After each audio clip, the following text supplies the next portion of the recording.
안녕하세요. 마이닝 월드입니다.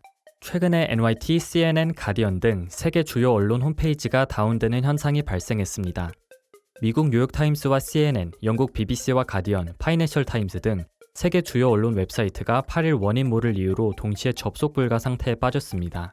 뿐만 아니라 블룸버그 통신과 파이낸셜 타임스, 프랑스 르몽드, 덴마크 TV2 방송, 이스라엘 하레츠 등의 웹사이트도 다운되었습니다. 이번 사태로 영국 정부 웹사이트도 먹통이 되었으며 온라인 커뮤니티 레딧도 한때 접속이 안 됐다가 복구되었습니다. 사이트 다운 디텍터에 따르면 전자상거래 사이트 아마존 웹사이트도 접속 불가 신고가 2,000건가량 들어왔다고 로이터 통신이 보도했습니다. 이날 사태의 원인은 아직 정확히 밝혀지지는 않았지만 콘텐츠 전송 네트워크 CDN을 제공하는 패스틀리라는 업체 쪽에 문제가 발생한 것으로 추정되고 있습니다. 저희 마이닝 월드에서는 이 사태에서 하나의 공통점을 발견할 수 있었습니다. 바로 다운된 홈페이지들이 HTTPS 프로토콜을 사용하고 있었다는 점인데요. 기존 영상에서 설명드렸듯이 이런 오류들은 현 시스템인 HTTPS에서 발생합니다. HTTP는 현 인터넷 통신 규정이며 현재 개인, 기업 대부분 사용자들이 URL 앞에 HTTP 또 HTTPS를 이용하고 있지만 개인정보 도용 및 유출, 과부하 등 문제 요소는 매번 발생합니다. 요청과 응답으로 구성되어 있고 클라이언트가 요청을 하면 서버가 응답을 하는 근본적인 구조의 한계로 인해 생성되는 문제점은 개인뿐 아니라 기업까지 골머리를 앓게 합니다. 즉, 이러한 대규모 홈페이지 다운 사태는 HTTPS에서 HTTPS의 문제를 전부 보완 가능한 IPFS로의 전환을 서두르는 포인트가 될 수도 있습니다. IPFS의 기술은 HTTP의 문제인 해킹, 공격, 오류, 동시 접속자로 인한 포화 등 여러 가지 문제 요소를 잡아냈을 뿐 아니라 속도, 전송 속도, 안정화 등에서도 거의 모든 기술 면에서 압도적으로 HTTP를 능가하기 때문입니다. 이러한 IPFS의 잠재력을 눈여겨보고 참여한 기업 또한 대다수인데요. 우리가 익히 들어본 구글, 넷플릭스, 마이크로소프트뿐 아니라 데이터 관리, 인증, 소셜미디어, 온라인 시장, NFT, 금융 등 다양한 분야의 종류의 기업들 또한 IPFS에 투자하고 있습니다. 그렇다면 IPFS를 설치하고 작동시키는 방식은 어떻게 될까요? 우선 IPFS의 작동 방식에 대해 설명드리겠습니다. IPFS에서 파일을 추가하면 파일의 해시가 생성됩니다. IPFS에서 파일은 실제로 매우 작은 청크 단위로 쪼개지며 하나하나마다 해시 값이 부여됩니다. 매우 작은 이 단위를 블록이라고 하며 블록체인에서 말하는 블록과는 다른 개념입니다. 블록이란 IPFS 내부에서 쓰는 데이터 교환의 단위이며 모든 블럭은 해시 값을 가집니다. 네트워크에는 노드가 1000만 개 이상 존재하기 때문에 자료를 얻기 위해 매번 모든 노드에게 질의를 할 수는 없겠죠.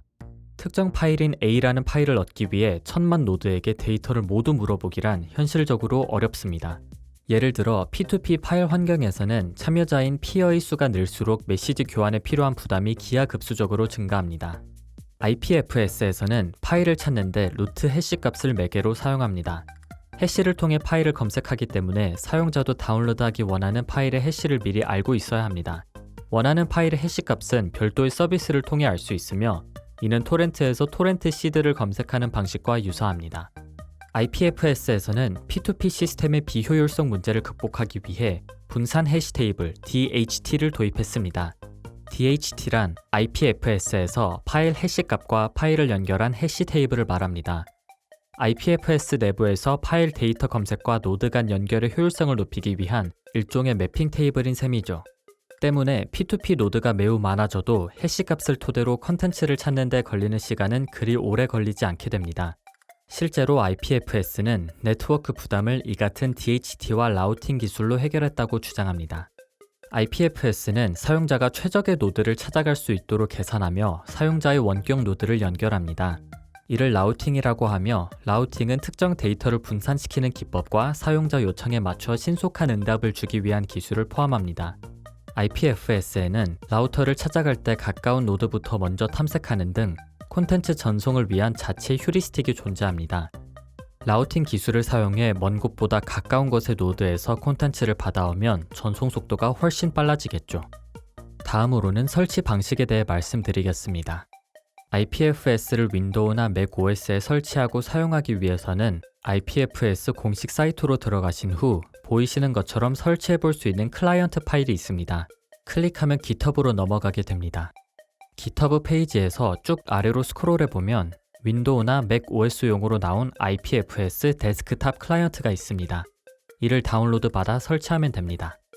설치를 완료한 이후 클라이언트 소프트웨어의 파일이나 폴더를 드래그 앤 드롭하거나 간단하게 탐색기에서 우클릭으로 Add to IPFS를 누르게 되면 해당 파일 및 폴더는 IPFS 탈중앙화로 연결된 노드로 보내지게 됩니다. 자동으로 공유용 URL이 생성되기 때문에 타인에게 해당 파일을 공유하고 싶다면 클립보드에 복사된 URL을 공유하면 됩니다. 생성된 노드 주소를 가진 사람은 웹브라우저에서 해당 파일들을 접근하고 다운로드 받을 수 있죠.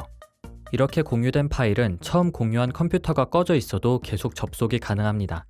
어떻게 보면 토렌트 같은 P2P 방식이라고 볼 수 있으나 그 내면에 있는 기술은 탈중앙화이기 때문에 P2P 시스템의 비효율성을 해결할 수 있습니다.